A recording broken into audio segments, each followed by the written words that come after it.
আরে থামেন না বাপু, ঝগড়া ঝাঁটি থামাইয়া আমার এই সুন্দর রেসিপি খান একবার দেখে যান, দেখবেন জীবনে এর স্বাদ ভুলতে পারবেন না। বাড়িতে কেমনে দুধ থেকে ছানা বের করে সেই ছানার তরকারি রান্ধে সবাইরে খাওয়ায় মুখে হাসি ফুটাইবেন, সেই ভিডিও খান নিয়ে আইছি আমি। তাহলে একটুখানি দেখে যান। চলেন তাহলে শুরু করি, আর কথা কমু না। প্রথমে লেবুর রস বের করে নিয়ে লাগবো একটা বাটির মধ্যে, তারপরে দুধটারে গরম করতে দিতে হইব। হালকা করে কিন্তু গরম করার লাগবো। যখন এই লেবুর রসটা মিশাইবেন তখন কিন্তু গ্যাসটারে একবারে কমায় রাখার লাগবো।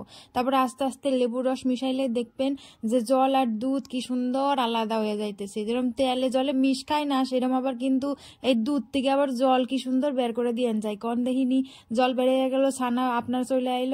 এবার জলটারে ফালিয়ে দিবেন, ছানাটারে আপনার কাছে রাখে দিবেন। কেমনে করে রাখবেন চলেন আমি সেটাও দেখিয়ে দিই। একটা সুন্দর পরিষ্কার সুতির কাপড়ের মধ্যে ছানাটারে নিয়ে জলটারে বের করে দিলেন, চিপা চুপা রাখে দিলেন। এবার তারপরে চলেন এবার ছানার বড়া বাজার নাকবো, তার নিয়ে কেমনে কি করার নাকবো সেটাও দেখিয়ে দেই। একটা বাটির মধ্যে নিলেন, বাটি গাবলা যার মধ্যে ইচ্ছা নেন, আমরা একটা গাবলার মধ্যে নিয়েছিলাম ছানাটারে। তারপর একটুখানি বেসন দিয়ে ভালোভাবে মা একটু সুন্দর করে চটকাইয়া তারপর সুন্দর গুল গুল করে এরকম কিন্তু ছানার বড়া বানায় নিল। আমার আবার একেবারে ছানা খাইতে ভালো লাগে না, তাই মারে কইছিলাম একটুখানি বেসন টেসন দিয়ে দিও, তাহলে আমার একটু বেশি খাইতে ভালো লাগে। এবার কড়াইয়ের মধ্যে তেল গরম করবার বসাই দিল, তেল গরম করবার বসাইয়া দিয়ে সুন্দর করে যে ছানা তো বানিয়ে রাখছিল বড়ার আকারে, এবার একে একে সবগুলোরে দিয়ে হালকা আছে সুন্দর করে ভেজে নিল। আহা, এরকম করে দুই তিনটা খেয়ে নেন তাহলে কিন্তু আবার তরকারিতে আপনাকে কম পড়বো ছানা, তখন কিন্তু আবার আমারে কইয়া পারবেন না। তাহলে সেই মাপ মতো কিন্তু ছানাটা বেশি করে বানায় লইবেন, ঠিক আছে। আর এই দিকে আবার ঝোল বানান রাখবো, তার দিকে কিন্তু অনেক কিছু নিয়ে হয়েছে, কাজু কিশমিশ চারমগজ, সেগুলোর কিন্তু আবার সুন্দর করে বাইটা বুটে নিয়ে রাখবো। হাতের কাছে চারমগজ না থাকলে নাও নিয়ে পারেন। এবার তো সবজিটা মানে ঝোল বানান রাখবো, তার দিকে আলু আর টমেটো নেওয়া হয়েছে। কড়াইয়ের মধ্যে তেল গরম করে তেজপাতা আর দিয়ে দেওয়া হলো জিরা ফোড়নে। তারপর আলুটারে দিয়ে একটুখানি লবণ দিয়ে রাখবো, তাহলে তো স্বাদ মাছ সবই আইবো। আলুটাও সুন্দর করে ভাজা হবো, তাই একটু নাড়াচাড়া করে নিয়ে তারপরে কেটে রাখা টমেটো আসছিল, টমেটোটারেও দিয়ে দেওয়া হলো। এবার কয়েকটা চিড়ে রেখে কাঁচা লঙ্কা দিয়ে দেওয়া হলো, আর বাইটা বুটে রাখা যা আসছিল কাজু কিশমিশ চারমগজ সেইটারে দিয়ে একটুখানি দিয়ে দেওয়া হলো পরিমাণ মতো হলুদ গুঁড়ে, আর ঝালের নিয়ে কিন্তু শুকনো লঙ্কার গুঁড়ে। যেরকম পরিমাণে ঝাল খাইবেন সেই পরিমাণে দিবেন, সেটা আপনারা নিজেরাই বুঝে দিবেন। এবার মশলাটারে ভালোভাবে কষাই নিতে হইব। কষতে কষতে যদি একটুখানি লাগে ধরে তাহলে কিন্তু আবার একটু জল দিয়ে আবার একটু কষিয়ে নেবেন। এবার একটুখানি টক দই দিয়ে দেওয়া হয়েছিল, যার স্বাদ আর কি কমু, বাবা রে বাবা কি যে স্বাদ হয়েছিল, দেহাই বুঝান যাবেন যে কি সুন্দর হয়েছে। রং খান, এরকম রং দেখলেই অর্ধেক পেট ভরে যায়, খাওয়া তো দূরের কথা, বাদ দিয়ে খাইতে কিন্তু সেই লাগে।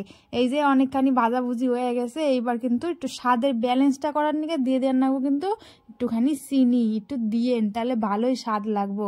এবার একটু ঝোল দিয়ে রাখবো, তার আগে একটু জল দিয়ে ভালোভাবে মশলাটা সুন্দর করে কষায় নিয়ে এলো। এবার দিয়ে দিতে হবে পরিমাণ মতো ঝোল। ঝোলটা দিয়ে তারপর টকবক টকবক করে কিছুক্ষণ ধরে গ্যাস ফুরাইয়া এটারে জাল করার রাখবো, তাহলেই কিন্তু এরাইপো আসল স্বাদ। ভালোভাবে ঝোল না ফোটাইলে কিন্তু আবার জয়লা থাকবো, তখন কিন্তু আবার কিছু কয়া পারবেন না। আগের থেকে তো ছানার বড়া ভেজেই রাখছিলেন, ঝোলটা ফুটা হয়ে গেলে ছানার বড়াগুলোরে দিয়ে দেন রাখবো। ছানার বড়া কিন্তু আবার সাইডটা ফুটে অনেক ঝোল খেয়ে নিব, সেই পরিমাণ বুঝে কিন্তু আগের থেকে ঝোলটারে মানে দিবেন পরিমাণ মতো। আর ছানাটারে দিয়ে তারপর একটুখানি এটারে আবার ফুটান রাখবো, কারণ ছানার বড়াটা একটু ফুলে ভাবে উঠুক, ঝোল টোল খায়, তাহলে তো ওরও একটু শান্তি খান লাগবো। খালি ওটা সাইডে দিয়ে আর নামিয়ে দিলে তো আর হবো না।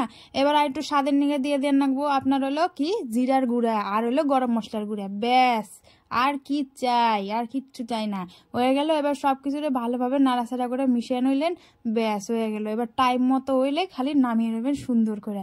এই যে হয়ে গেছে, এবার গ্যাসের আঁচটারে কমিয়ে দিয়ে সুন্দরভাবে নামিয়ে নেওয়া হলো। কেমন লাগছে আজকের আমার এই রেসিপিটা? ভালো লাগলে কিন্তু অবশ্যই একটা কমেন্ট করতে হবে। ব্যাস হয়ে গেল। এবার একটা পরিবেশন করবেন, সেই জন্য একটা বাটির মধ্যে সুন্দর করে এটাকে সাজিয়ে গুছিয়ে পরিবেশন করুন।